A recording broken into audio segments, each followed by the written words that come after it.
really good, ladies and gentlemen? It's OG Boricua a.k.a. Chef. I'm back with Mr. Muffins Martinez. We've been on a hiatus between good weather up in Buffalo, Rochester, whatever.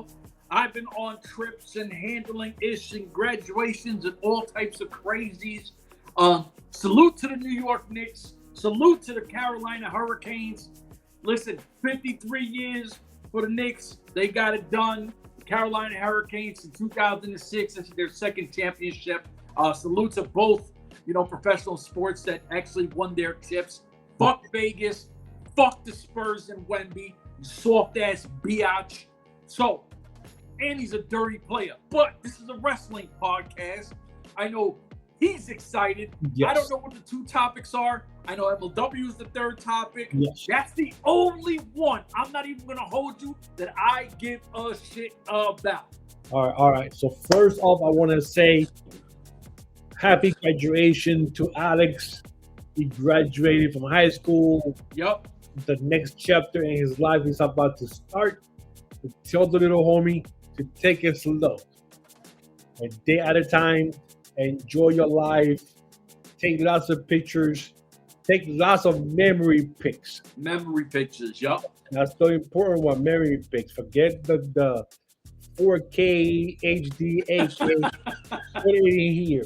A lot of stuff needs to go in here so you don't forget the experiences. Yup. Take one picture, that's it, and then everything else put right in here. So just go out there, do what you gotta do. Live life, man, and enjoy what you can. That next chapter in life is about to start now. So with that said, let's jump into some wrestling because, like I said, between the good weather here in upstate and Chef taking vacation time with his lovely wife and then the graduation, hey, we got to do it, especially when we get older. Got to take it when you can. Yes, sir. All right. So the first topic I want to jump in is we're off for like 2 weeks. And it's a pretty bad topic because I just found out about this recently. Conan. Oh, yeah. The wrestler Conan, the great Conan the Barbarian, coming from Mexico down in the 80s, coming to WCW for a while with the Mexican belt back in the N.W.A. days, and then going from there to WWE. To do that whole weird moon gadget thing that they were trying to do with him, and then going back to WCW with the N.W.A, with the LWO, then with the Filthy Animals like he had there with Billy Kidman and Mysterio Jr. That crew was crazy. Serious. And then TNA when he brought 51, 50 for the first time. LAX. Blowing up there. Something that he could there. And then we saw my MLW with different, the same thing. MLW with 5150 with the guys Limelight and the Slice Boogie. And then the only thing that he's done down in Mexico, AAA. But the unfortunate news was that he had to go to emergency to get originally one leg amputated, and then it was later found out that the other leg had to be also amputated a day or 2 days later because it wasn't going to be able to be saved. I don't know exactly what happened that he had to get him amputated. I haven't heard or seen anything if it was something with diabetes or something, to get your leg amputated, it has to be something drastic to save, live measuring surgery. Because, something spreading, diabetes is spreading or your veins. But, we never got to see a proper send-off for him to retire, from wrestling. I mean, the dude had the tequila sunrise move. He was really smooth in the ring. When he wrestled, dope on a mic. Yeah, I mean, shit. Well, dope on the mic, especially when it came to the Latino representation. He was the mouthpiece. Órale, arriba la raza. We're late like a period. all the weird things that he will say. What the hell this dude comes with all this crazy thing that he's saying? But man, it's bad to hear something like that about someone who you've seen through the last 30 years doing his thing in the ring, bringing the Latino representation mainstream in WCW. I mean, if it wasn't for him being there in WCW and kind of putting that olive branch out to get Eddie Guerrero and then get Rey Mysterio, Psychosis, Juvi, went to Guerrero, La Parca, and then the floodgate was open from AAA coming to WCW. I mean, if it wasn't for the luchadors during that period, there would have never been a WCW. See, let me interject real quick, because you're a purist wrestling fan, right? And I always say this. I grew up in New York, so Madison Square Garden always had WWF, right? So that's the wrestling I knew until kind of the crossover with N.W.A going into WCW, right? When I started watching WCW and I seen Conan, and I was like, oh shit, we got a Hispanic, right? Because in WWF, you had very little, right? Like, so I was like, damn. And then we got the Rey Mysterio now. I didn't know shit about luchadors or the luchador culture. So the mask, I was like, yo, that shit is fire, right? La Parca's mask looked crazy. It looked like a Grim Reaper to me or some shit. You just had so many amazing talents that came in.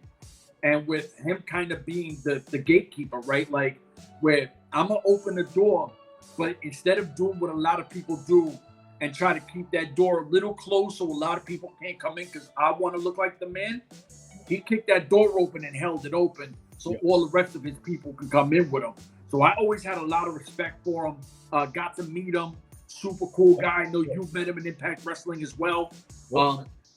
And just to have people of all color, let me just say that, because I'm going to say, it is what it is. But we didn't have that representation in this kind of industry at that level. Yeah, you had CMLL, but I didn't know it existed neither. Like I said, I'm a WWF guy. So when a guy like that does what he does, and then we're big Impact guys, and he brings in the newer, I'm not even talking about the original LAX with everybody there. I'm talking with Santana and Ortiz and Diamante. When he brings them in, and then he bring in the OGs, and then when we go full blown into MLW like we're doing, he bring in 5150 LAX, right? So Conan kept evolving and bringing people up in this industry that might not have had that opportunity. You know what I mean? So I got a lot of love for him. I'm not sure how this affects him, period, in this industry, right? Because it's over on screen, right? Like, I don't think he's going to be wheelchairing it around. So what his knowledge is, priceless. If he's going to be behind the scenes and do what he's going to do, it's still Conan. You know what I mean? His brain is fine. But for us to lose him, like you said, without a proper send-off, that sucks. Yeah, man. I know from the last thing that I read or heard, it's I think it happened like a month or 2 months ago. Actual surgery. So I guess now he's doing the rehab thing. I guess trying to do the prosthetics. Yeah. So, and he was a very vital part of how AAA is being layered now with under the WWE TKO rule. Yep.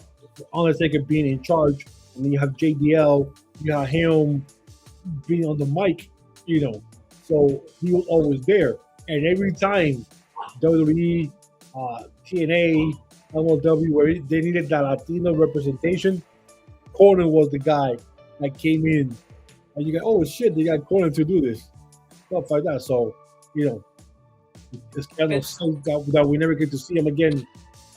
And the word on the streets is that and like I said, when I started going to Impact Wrestling and we started talking it, I already had built relationships with people in the industry. Before that, I didn't have any, right?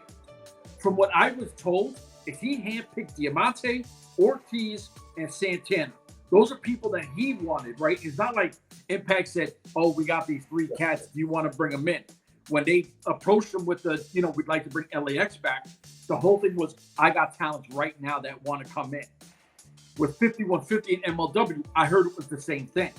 It was like, I got it, and then I just forgot his name. Homeboy from Harlem, that's wild as fuck that we interviewed. Oh God, yes. I forgot. I went blank on his name now too. Yeah. So, and respectfully, my bad. Yeah. But when we interviewed him, he said Coney straight up told him, "Yo, have patience. I'm gonna bring you when I get an opportunity." When MLW had the opportunity, what did he do? He got him in a spot, right? Like, so people can say whatever they want, but this guy's line for the industry is priceless, and he keeps putting up the Latino culture. Yeah. Yeah. So so hopefully we get to see him again behind the mic in AAA and stuff like that in the future, man. But yeah, that was kind of crazy when that information popped up out of nowhere, and it was like two months ago. I think back in or April when all this stuff happened. So I guess. Oh, and then the person who's picking up the bill, that the rumor mill goes crazy with the rumors, but the person that found out about this and picked up and flipped the bill for everything, for surgery, the rehab stuff, just like that, it's Uncle Vince. Yeah, yep, that's what I heard. So you could say and talk about all the shit you want about Uncle Vince.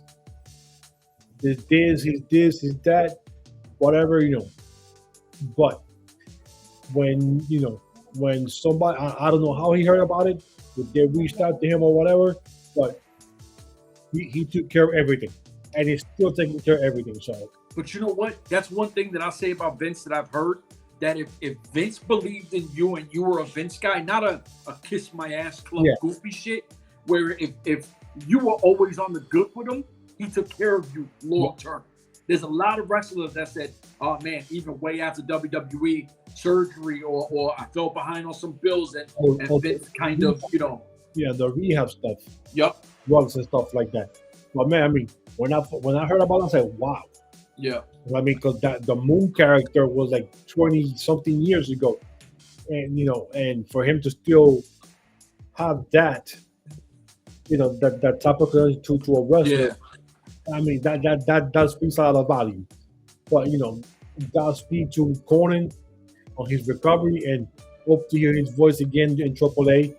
So we move on to TNA news, where they have Myla Grace, which was one of the girls that came in last year for Marigold. Okay. She asked for her release, and it was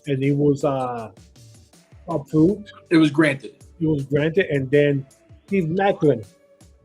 Steve Macklin after his release? Steve Macklin supposedly got fired. Oh shit! That's the guy who rocks the Punisher, right? Yes. So supposedly he got fired. So Steve Macklin comes from WWE when they did the whole 2.0 NXT, and they went back and they started doing the releases. He came into TNA. He started from the bottom. He got to the top. I mean, he got to the top where you couldn't do anything else because you already have won every damn belt in the company. Yeah. So they do the feast or fire thing. And he gets the briefcase and he gets the fire briefcase. Now, he's supposedly fired. Comes back, gets his way into a championship match, even though he got fired in the storylines or whatever. Gets a championship match against Santana. 2 minutes into the match, concussion. So now he's out. Remember when he had the concussion? Oh, yeah. I do remember that. Yeah. So now he's out for a couple of weeks. Comes back, has his title match on TV. In the middle of the match, he goes to our homie there. What's the president guy? Silva? Carlos Silva. And says, take a seat, you cockhold. Or some shit like that. And they caught it right on the air. And Silva smiled and kind of like smirked at him or whatever. So then, after that, supposedly he got fired after that. So then a week later, they find out that supposedly he had asked for his release. So he was granted his release. So the thing that bothers me, two things that I bother me, is they just messed up the whole fire thing is done. Because Yeah. because how you gonna get fired only to get yourself back into a title match a month later? The whole thing was when you were fired because you were actually fired. Yeah. Your contract was up or whatever. Expired. Yeah. And you left, and that's how they wrote you off. So this whole thing now with this piece of fire, you cannot do that again. You can use it because it just makes you just destroyed it. It's stupid. Now for him to go out like that, how he did it on the match, it's kind of fishy.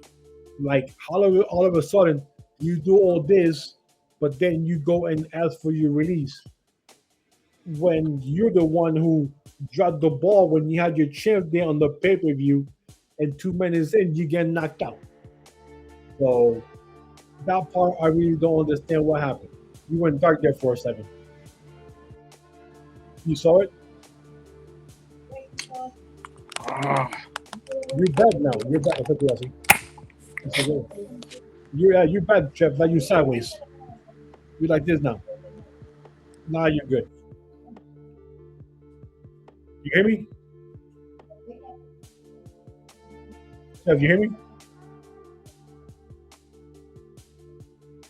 All right, so what Jeff was doing that day and going through his technical issues. Oh, shit. Okay, so Jeff, we got 3 videos of Jeff now. I got Jeff down here in the bottom, and I got Jeff on the top. My bad. The wife called, so go ahead, brother. Go ahead, though. I'm good. It went dark, but now you got a little picture here on the top. Anyway. So the thing that I don't understand is like how did you go out like that? You know what I'm saying? So I want to know what your feelings are like. What's going to happen now with Steve Mathen? Like, what's next for him? Because he just showed up at a company last week in a different show. So here's the problem, and this is the realization of it, is you sat back and not only did you disrespect the president of a big company, right? So now if I'm another company, I don't know if I can trust you. Like, look how long when Austin Aries did that asshole shit, now you're seeing him on MLW. It took him forever to try to get the trust back of a company. And I wouldn't even do it. I wouldn't trust him to be that guy because I always thought, look, I've never been an Austin Aries guy. I don't think he's all that, whatever. He's a good wrestler. It is what it is. But it took him how many years to Now, you disrespected a company on a big pay-per-view. You just disrespected the president of a company. Like, if you're not happy, if you're not whatever, do what everyone else does. Look, I want to be released. Just release you from my contract. And if they grant it, they grant it. If not, whatever. Now, I don't know. Contract. Yeah, I don't know where he'll go. Like, he'll fit. I mean, to be honest with you, I cannot see him in AEW unless he goes there and goes to ROH with his wife. But then, what? But for what, though? Diana Perazzo, that'd be one thing. No, really, I mean, he was there before. They didn't want him. I mean, N.W.A. might take him. I mean, he would be a good wrestler for N.W.A. I don't see him. I mean, even MLW, I don't see him there. So now MLW is in an interesting direction, and I don't think he fits that direction, to be honest. And I like the guy. I like Magnum. I think he's a talented wrestler. But it had nothing to do with him being, the whole cup thing and nothing like that. It's nothing to do with that. I don't see the lane he fits into with the roster that they're trying to build. It just doesn't make sense to me. So that was it. And now the big news of the day. Let's go. The one I've been excited for. Fusion is back, baby. Oh, hold on. Let me start with a little bit of, let me just say this. Because Contra Unit just got a new talent in Contra Unit, right? Well, before you start, I wanted to say we're going into MLW now. This is our bread and butter. This is what we talk about MLW. Unfortunately, we have not been able to talk about it because I've been out in the sun. We've been out and take care of his life with it. So we've actually missed 4 episodes. Through the first week, last week, or 2 weeks ago, and then this Saturday. It's been 4 episodes now. We got to catch up from that. So, All right. So let me say this. We've been super pro MLW. Every signing we talked about, every little thing that popped up, we talked about it. Fusion is back. We've stressed that. We've stressed that we need Fusion back. We get it back. Now, myself, I've been very respectful to the legacy of Nakamura, right? You've been calling him a snitch for months and all that. And I think this guy's a legend. The guy who joined Contra Unit. Whatever, man. He's been a legend. A legend in his career. Right? This was the right move when what's this? What? Oh my God! What's his name? The Marty McFly guy. What's his name? Kojima, right? Yeah. I love now. All jokes aside, I've seen how he wrapped the shirt. Yeah. A lot of people don't understand. That's how you wrap a flag, right? Exactly. And I was like, oh shit. Most of, we're so culturally. You just hand the guy his shirt, he throws it on, right? When I seen him wrap it and he put it on, I was like, that's how you do it. That to me meant something. He's coming out. He's got the Black Hand of Contra flag. So they get one of the biggest icons in Japanese history. The guy that I've respected since coming over. I'm not Muffins. I'm not Rob K calling him a snitch. I respected the legacy of the man. He joined his Contra Unit, and I'm excited. Right? I'd like him to change his ring gear to black and yellow with a little bit of red. But listen, he's never been a snitch. He's an all-time great. And he's joined Contra Unit, and I expect big things. Now, please, you go on the whole MLW Fusion thing. We'll get into everything. I just wanted to say that Contra Unit made a huge a new wrestler into the unit. First of all, these are all lies by Jeff. If anybody has been following us for the last year and we talk to MLW, Chef has been against the man because he's a snitch. Because he's snitched out a bunch of times. Which is I'm flabbergasted by how Chef is acting right now. and I'm kind of surprised that you went with Nakamura and not the bigger news that came out towards the end of the episode of this Bro, week. that's the biggest news. No. Okay, then this led me to believe that you're so excited by a new member that you didn't see the ending of the. Oh, I did, but I gotta save you something. I can't just take all the glory. No, what? Which means if you saw the whole episode, Cesar Duran is no longer in MLW. He's done. So for a long time, it's been the whole Cesar Duran and the whole lucha thing, and all of a sudden, I'm surprised you're not upset about that. No, not upset. We got listen. The writing was on the wall, bro. Fans since day one.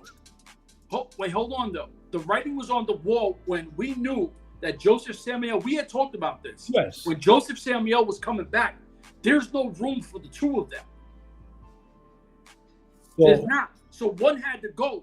And as much as we love Cesar Duran, an awesome in-ring, on-screen, absolutely. But when you think MLW, and this is no bias, because Hammerstone is one of those guys you think of Contra Unit, you think of Josef Samael and Jacob Fatu outside of Hammerstone.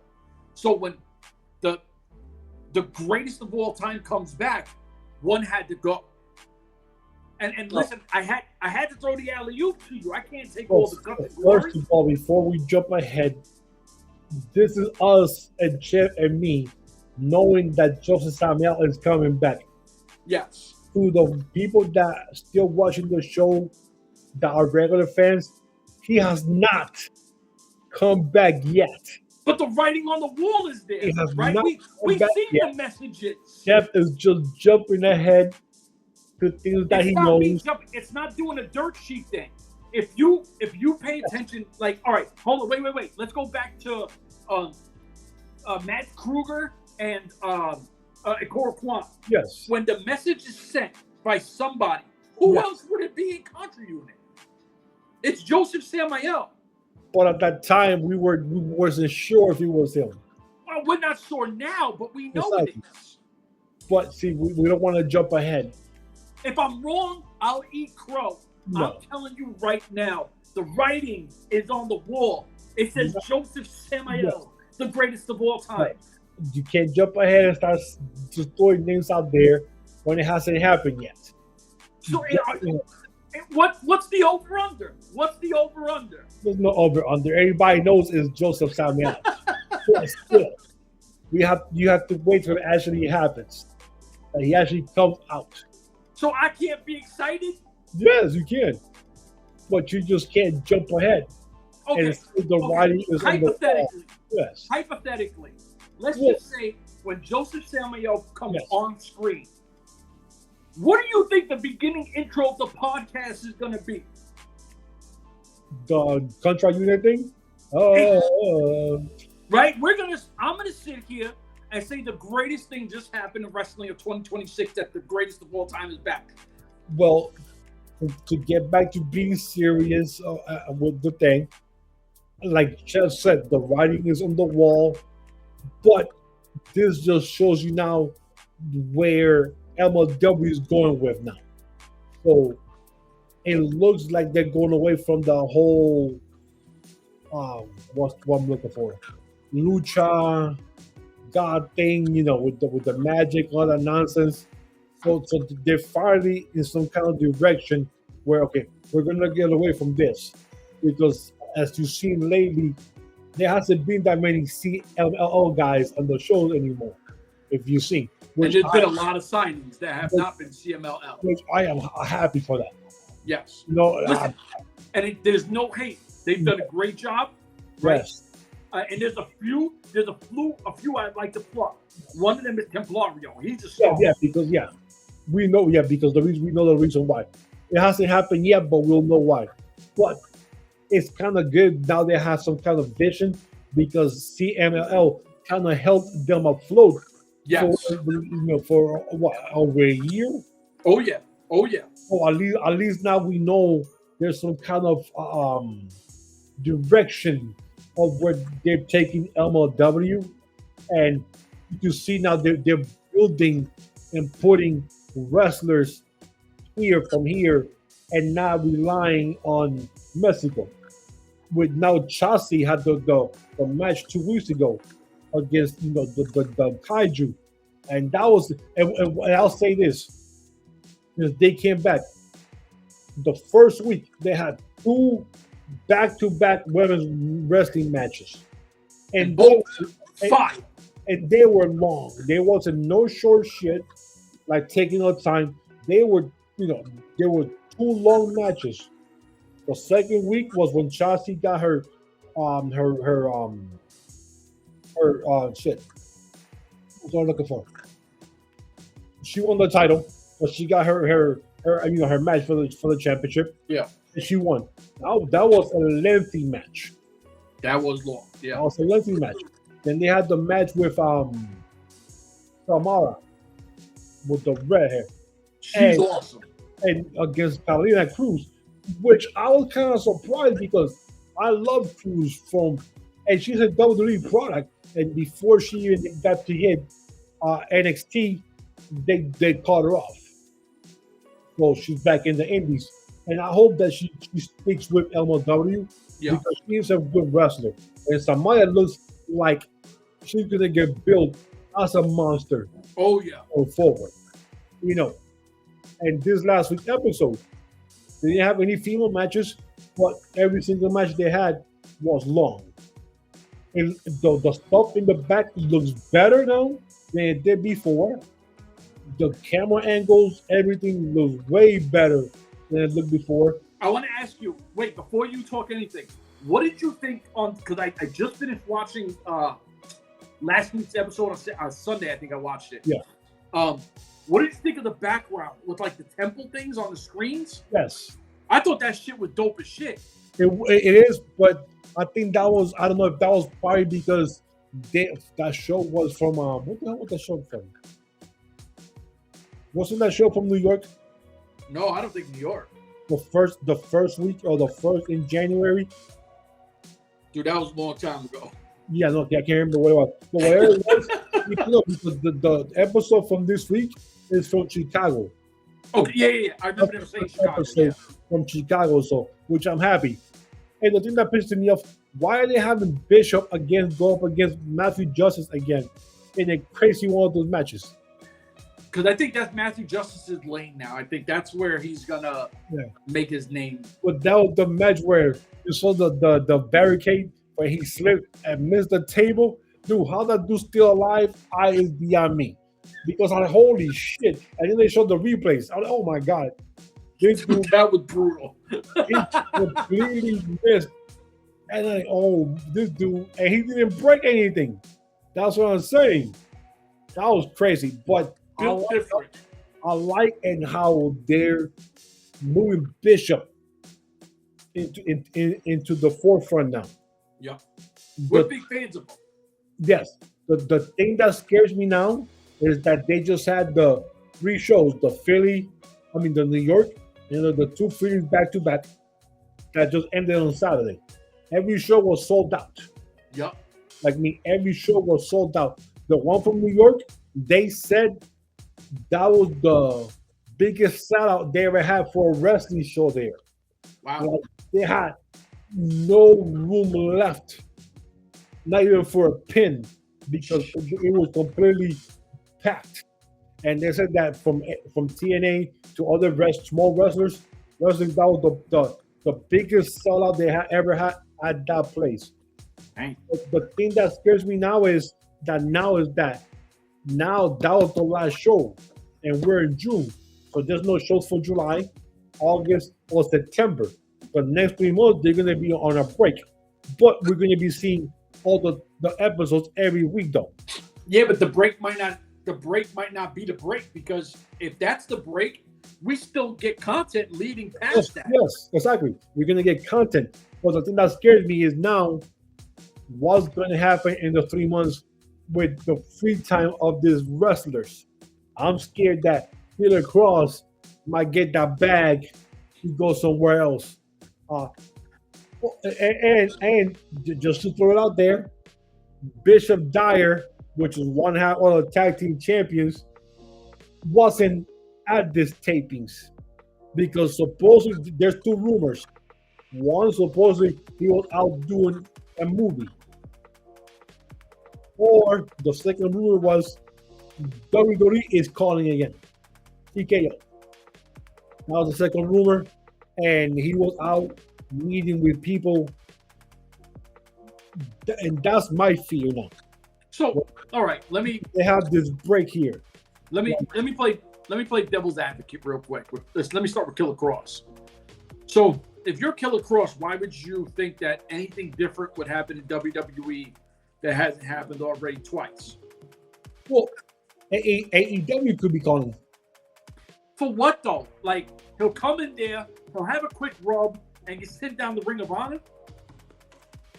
Bro, right now, he's being showcased as the Blood King in MLW. You're the guy. 1,000% fact. So you're the guy. They just had you beat twice now, Matt Riddle, right? Yeah. Well, this one, Hammerstone came out. That's right, Hammerstone. Yeah, Hammerstone did what he did, and I love because my man Hammerstone is looking good there the last couple of shows. He wants his belt back.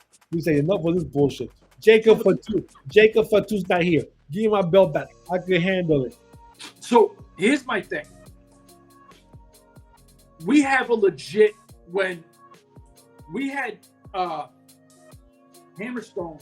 Jacob Fatu was kind of with one foot on the door out, right? Yes. So unfortunately, we didn't get a long run where storylines, and then we had that amazing run with Richard Holiday, right? Always having the issues and the beef, but and we're all fans of Hammerstone. So what I'm going to say is no hate, but Hammerstone never evolved mic skills, right? He kind of plateaued as the open weight champion, right? He was kind of he felt that level, not this level. And he was carried by Alicia and Richard Holiday, right? Those two together, the two and Holiday were killing it.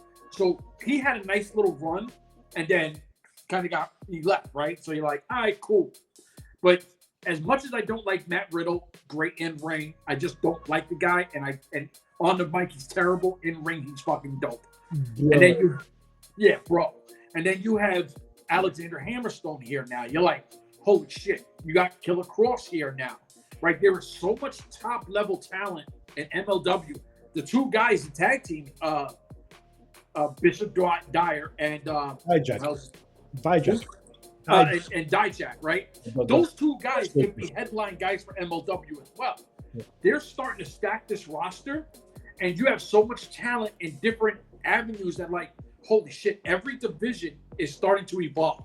Where we had no tag teams, now you got the Glasgow Boys or whatever they're called. Gallus. We got Gallus over there. You got Dyer and Dijak, who's fucking skyscrapers, incredible. At some point, Contra Unit will have something, right? Because they're there. You got a lot of talent. They'll have like 10 tag teams by themselves. Yeah. You know what I'm saying? So you got a lot of talent that's coming up and down each roster. And you're like, all right, here we go. So if you give me a Hammerstone versus fucking Killer Cross, I'm all for it. What could you, if I'm WWE and I'm saying, well, I don't know, we'll probably put you in the Intercontinental or, a lower belt. Why? I'm being promoted like a king here.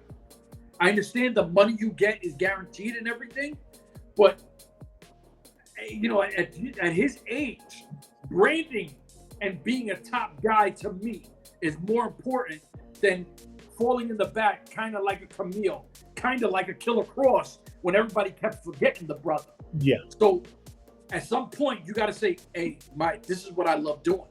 And I'm getting up to that age. I'm not saying anytime soon, but he's not a 20-something no more. So I want to be a main guy as long as I can and keep doing what I love doing the most at this level for my fan base. Yeah. Because we all understand it's scripted and everything else like that. This ain't breaking news. But when our guys win championships, it feels like our teams win championships. When Hammerstone finally fucking won, and I'm a Fatu guy, I was happy for the brother because he deserved it. Yeah. I'd rather Fatu still win, but it was the right move, right? Like, it was the right thing to do. Keep building on your success, not go backwards. Never go backwards. Yeah. I know also they mentioned that they finally showed the picture of the Southern heavyweight title. I like it. That's going to come out next. More like a, because they showed Dusty Rhodes and a lot of the older guys on the bunkhouse brawls back days. Yep. So I don't know if this is going to be like a one-on-one matches or how they're going to come out with the winner. If it's going to be like a bunkhouse stampede match, which is a bunkhouse, it's a battle royal. This is come as you dress battle royal, and they call it the bunkhouse brawls. So I don't know if that's how that. Well, it's going to be one the first time, how you're going to win the belt, and then have like a one-on-one thing. So it's going to be interesting, but at least I like how MLW is trying to take a division of the country. Yeah. Oh, absolutely. You got it. You got it. We know WWE owns everything upstate. New York, all that, Pennsylvania, Philly, all those places belong. That's WWE country. That's TKO all the way. AEW is what is down in the South. I think of them as more as Florida. Oh yeah, that's what I would definitely think is Florida. Jacksonville Jaguars, yeah, all that kind of stuff. So that's them. And you see now, and then you got N.W.A, who's more to the Southwest. Yeah, Tennessee and stuff like that. Yeah, they got all those stuff, New Mexico, all different companies they have out there. So, and I think MLW saw the same thing. I said, you know something? We need to take a territory and stay there. And I think that's where now they moved to where the office of North Carolina. It's in one of the Carolinas, yeah. So, which is everybody knows the Cadenas was huge for the N.W.A back in those days. Home of the Four Horsemen. Everybody knows the Cadenas. They destroyed that whole place for years when those days. So now they have their own little section of the world and saying we're happy or content with this area. Yep. We might do some more stuff upstate. But they already mentioned this week tickets go on sale October 3rd because they're coming back to Philly again to the ECW Arena again. So they're already. So I think that's going to be the first show coming back from the break. Is going to be in October. So they're going to have the next 3 months off. But like you said, they have content that's going to last us through that time. So we're not going to be, oh shit, like before. They take the praise and then we sit there with nothing. And they have this weird drafts that they have when our boy Kane came from the draft. I think he was the only good draft pick that ever did anything in MLW. He's somebody I would love to see back. Oh God, yes. Maybe exactly. Like now, if now they're bringing a lot of big guys now, like him to come back at the end of the year and then kind of put a little crew together.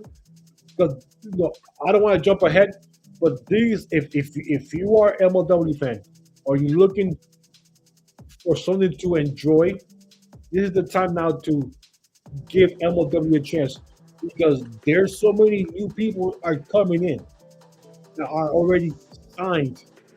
I mean, we can see we mentioned people's names before, but there's more people that are going to be more females, more guys from ICW, your place. Big Donald is coming in. So every week we might get a surprise of somebody coming in. New member for a contract unit. We might finally get revealed of the person with the source of contract unit, which we already know who it is. Yeah. That's going to be like a whole show by itself. We're going to get pissed about that. And the whole screen's going to be all contract unit propaganda. Listen, Muppet knows the bullshit that's going to happen. Well, I'm just going to stay here. We're going to do a show. I'm just going to sit here like this with my hands crossed like this, just listening to you talk. It's going to be all contract unit. And I'm just going to sit here going like, oh, Lord. That's going to be that show. So when you see me like this, it's because what we know and what the writing on the wall really happened.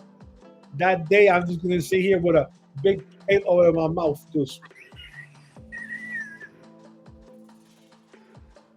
The Black Hand of Contra. So there's a lot of cars are moving. This is exciting. It looks like a resurrection of wrestling, I call it, because there's so much exciting stuff going on with different companies here and there. I got to see my homegirl last week down in Buffalo. Nickel City Wrestling. Shout out to them down in Buffalo. And, I met her last year. She came back this year. She said they called her up. She said, hell yeah. She got a title match. She got cheated. I'm hoping that she'll come back soon again. And she says, if they call me and I pick up, she said, I love coming here. She loved the fans. People lined up to see her. She sold all her stuff that she came in with. She sold all that stuff out of there. Dang. I bought 2 shirts, so you know me. I got to support. I got 2 shirts. And she's real Boricua, you know what I mean? Like real Boricua. And we just had the Boricua Festival in New York this week. Sunday, the night before the Knicks won. So Jose Alvarado was there with holding the trophy. Damian Priest was there with Lola Vice. She was there too. Rocking Puerto Rican gear. So with her titles. So that's kind of cool when you see people like that in the Puerto Rican Festival, man. But they were going crazy yesterday out there. Listen, and Alvarado, he's from Brooklyn. Right. Like, he's a Puerto Rican from Brooklyn. Yep. So that's the hometown. I'm from Queens, but listen, when you come from one of the 5 boroughs, you win a championship, you're Puerto Rican, I'm biased as fuck. So salute to Crooklyn, salute to the young point guard backup star. Like, You know, it's a beautiful thing when the flag is flying. Yes. Beautiful thing when the flag is flying proudly. And you see, like, yes, we got one. Because I think that's his first championship ring for all. Yeah, so I'm kind of happy, to be honest with you. You gotta be. That the Knicks finally won after 53 years. I was kind of, because Brunson went off. Nah. OG carried them, and Brunson got all the glory. OG carried them. OG and Oh, yeah, yes. OG, game 4. Was it game 4? Yeah, game 3. 4. No, game 4. With the block and the steal. And the topping, the tipping. That was game 4. Oh, right? God. Dude, we'll be watching that after that tipping. When he did that tipping and then went in, I said right there, that dude is never leaving the Knicks. He's a legend. That dude is gonna get signed to a contract that he does not deserve. Yes, he does. Hold up. I think I said it the wrong way. He's gonna get a max out contract for a player of his caliber, because he's not top caliber player. You know what I'm saying? Can I say it that way? All right, well, hold on. So this is the guy. Now, just to be honest, what you're going to say, that play alone. So he's the inbounder. He's throwing the ball in. Yes. Wide open. They don't pass it. Brunson takes the shot. He tips it in. But this is the same guy in 2019 when the Toronto Raptors traded for Kawhi Leonard. Every single practice, he guarded Kawhi. He lost his starting job, obviously, to Kawhi. They didn't want to pay him. They traded him to the Knicks. He got a nice little deal. Yes. But he showcased that he's a 3-and-D player. I play both ends of the court. He's not a max guy. He's not. A max guy is LeBron, Kevin Durant, Steph Curry, SGA. Like, those are max guys. Well, so when you do some shit like that. Well, that's what I'm saying. He did that. And that man is going to get a contract that might have never gone to someone in his level. Like, that man is going to get paid. There's going to be a statue somewhere outside the Knicks stadium somewhere. Oh, yeah. Everybody says Bronson. But like you said, we know who was doing the heavy lifting and who was doing the dirty work. Dennis Rodman type. Yup. To me, tell me if I'm wrong. And no way am I calling Jalen Brunson Michael Jordan. It's just not even. No. But when you look at the way that series was played out, if you want to say Jalen Brunson's the star, kind of like Jordan was the star, OG kind of reminded me of a Scottie Pippen. Yes. That's how he kind of reminded me of, like, I'm not saying he's elite like Pippen was, but I'm just saying a kind of reminiscence of the big guy and that extra X factor guy. And it's like when you have a team in the playoffs, you have to have that one guy who's your star, who does, and you have to have that other guy who's doing the dirty work. Whose numbers don't pop up on the paper, but if you watch the game, you saw what happened, what he did. He did the pass, he did the block out, he got the rebound, he did this. That stuff doesn't show up on your stat sheets. But if you watch the games and you go like, he's the reason we won. Yep. He's gonna get paid like. So, that dude is not leaving anytime soon. He's gonna be a Knick or whenever. Now, the funny thing that I laugh about is how everybody hates the Knicks or the owner. How he should tell the team and do this. What's going to happen now that they won a championship? What are they going to say? What are they going to say? Right now, if we talked about right now, James Dolan is the best owner in New York sports right now. The Yankees haven't won it forever. The Mets haven't won since '86. The Rangers haven't won since '94. The Nets haven't won, period. Well, they won ABA, but not in the NBA. The Giants or Jets. The Giants and Jets in New Jersey, right? And they haven't won in mad years. And then Buffalo has never won. So we're talking. James Dolan is right now the best owner in New York sports right now. and I've been hearing that guy for a year. Sell the team. He's the worst owner. He gotta sell the team. He gotta sell the team. And now this year he won the championship. I'm thinking to myself, why are they gonna say no? Nothing. Say Well, you know what they're gonna do? They're gonna say Leon Rose deserves all the credit for the trades and the signings, and Dolan did nothing. That's gonna be the thing. Well, first of all, we'd like to apologize to our wrestling fans. And we went from talking about MLW and what's coming up to the Knicks winning the championship.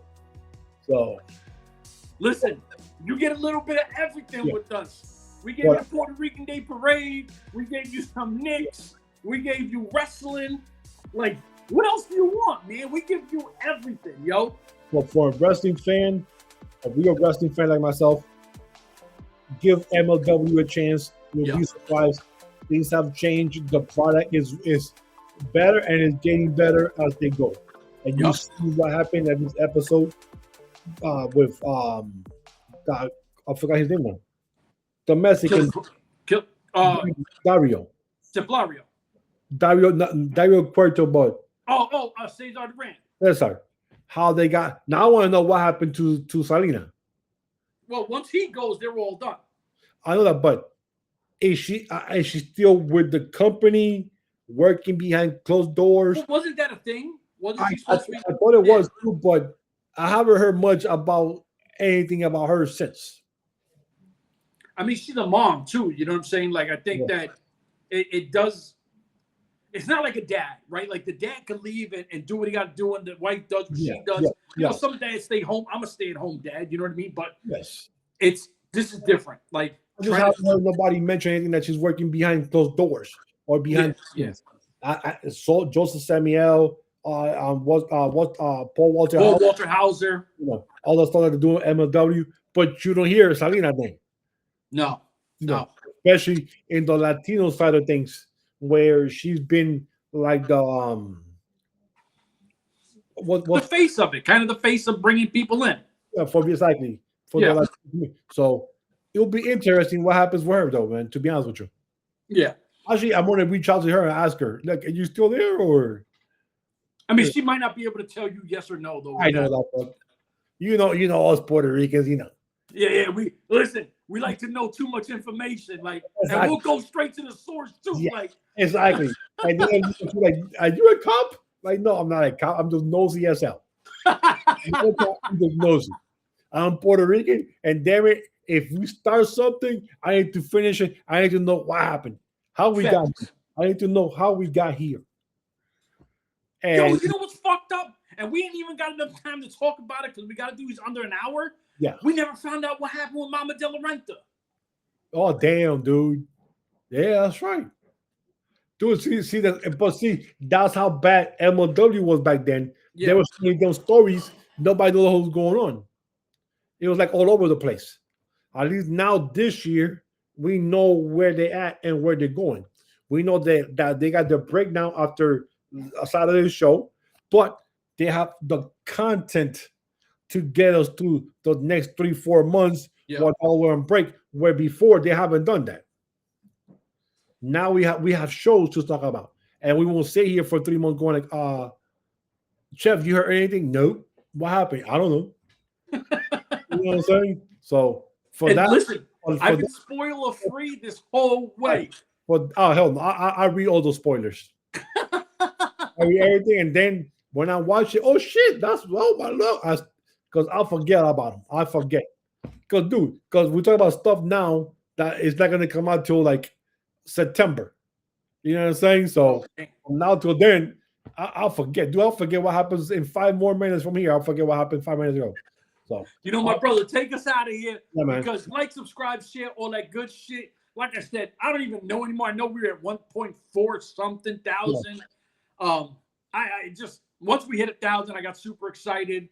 Obviously, the next goal is 2,000. You know, and we're in, like I said, we're more than in this for the long haul. We love doing this shit. I say it all the time. It's the truth. You get to our age, this shit is our fucking therapy. We get to come on here, have some fun. The world don't exist while we're on here. If you love what we do, listen, bang on that subscribe button. It's that simple. So like, subscribe, share, all that good shit. For me and this guy, we out of here. Deuces. Deuces.